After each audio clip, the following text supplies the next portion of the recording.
everyone, welcome back for today's video. So I'm going to be sharing with you how I block my knitted projects.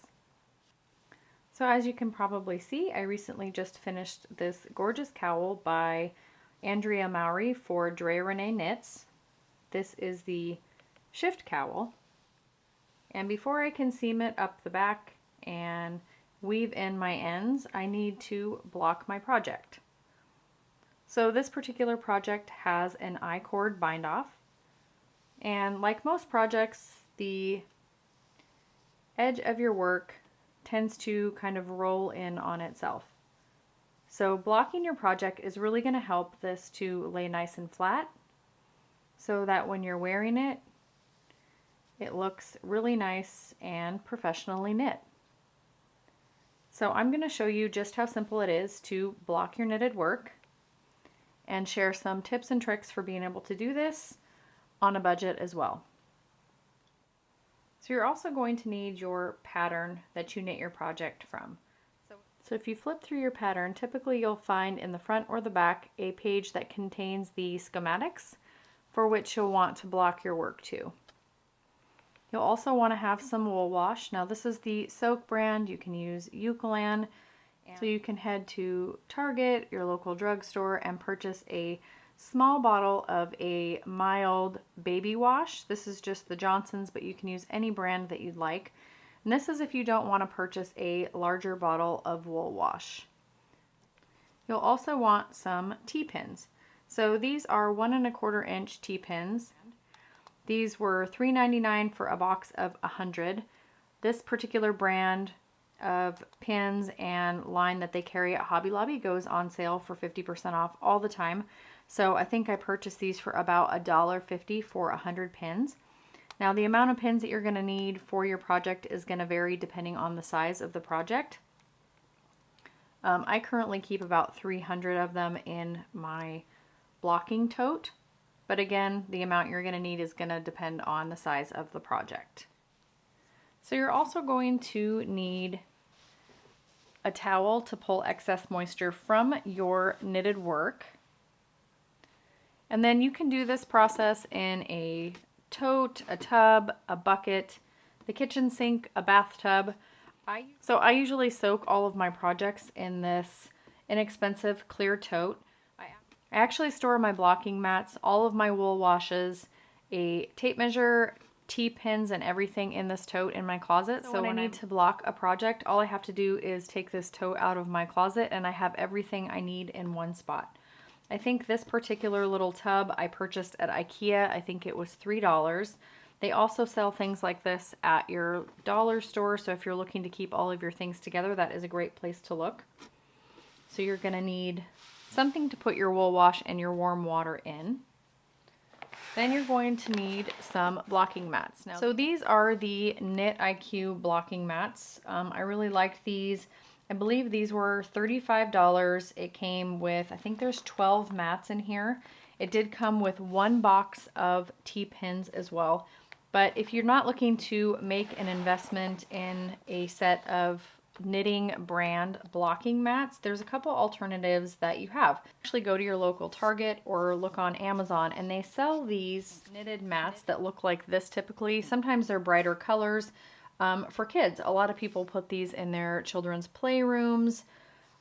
They're about 3/4 inch thick, and they're just really inexpensive foam. They snap together really nicely. But you can purchase a set of these for about $10 instead of the $35. If you really like having the gridded lines on your blocking mats and you think that's something that you may prefer, you can buy just the plain foam mats, and you can take a quilting ruler or a ruler of some kind and a Sharpie, and you can actually measure these out and draw these on the mats yourself. So it really is going to save you a lot of money. It is kind of time consuming to do that. I have done that before, and that's actually what I started off using, and it worked really well. The Sharpie doesn't come off. So if you're looking for a less expensive alternative, check Target or Amazon for these foam blocks that snap together in the kids section, and you can get them for a lot less expensive. So now I'm going to head upstairs. I'm going to fill my tub here about halfway full with warm water. and about a dime size amount of my soak wool wash. Again, if you don't have the wool wash, a mild baby soap will also work. You're going to want your water to be warm, not really hot, and the amount of water you're going to need is going to depend on the size of your project. Again, I'm just going to be blocking a cowl today, so this isn't very big, so I don't really need that much water. It's really just enough to completely saturate your project and let it soak for just a few minutes, and then we'll continue on.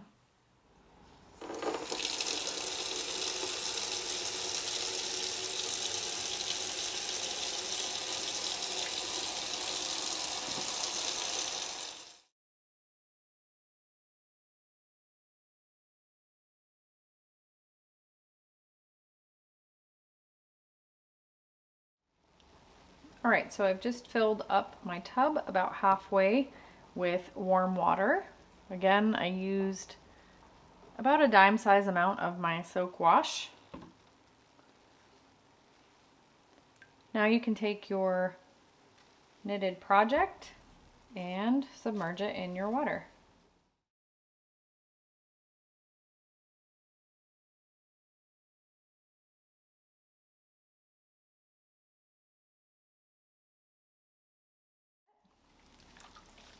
And you're going to let this sit for about 10 to 15 minutes.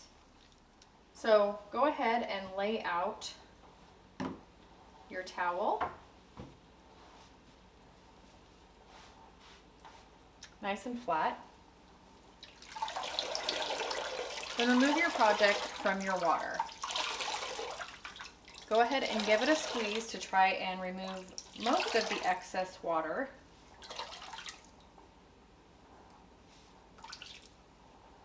Until it feels pretty dry. Once it feels like you've removed quite a bit of water, and lay your project out flat on your towel. Sorry, my dishwasher's running, that's what all that noise is.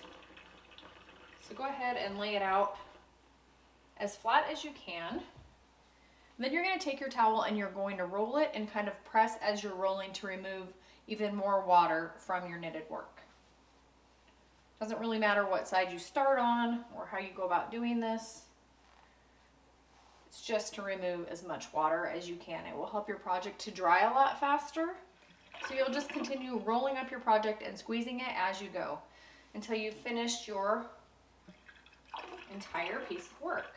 The towel here still feels pretty dry, which means I did a good job of wringing it out over my sink. So now we're going to take this downstairs back to my craft room and go ahead and block it. Okay, so now we're ready to start the next step of our blocking process. So we have our project in here. We've got our T-pins, our tape measure, our pattern, and our mats. So for this step, go ahead and take out your blocking mats and snap them together.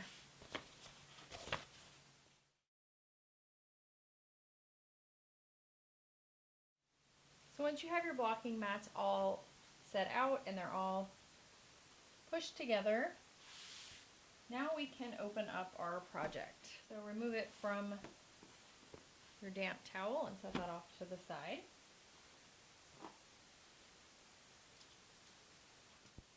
Grab your tape measure and your pattern, and let's start pinning. So you'll want your project to be laid out how it is on the schematic. This is going to help make sure that you're getting the right dimensions for the right edges of your project and you don't get them confused. So this one, she's got it laying out. So the two edges that are going to be mattress stitched together are on the side. I kind of just take it with my hands and press it out as flat as I can. Grab your T-pins. So she's got my bind off edge measuring 26 inches. So I always start by taking a T-pin and I put it in one of the corners, and that's the corner that I measure from.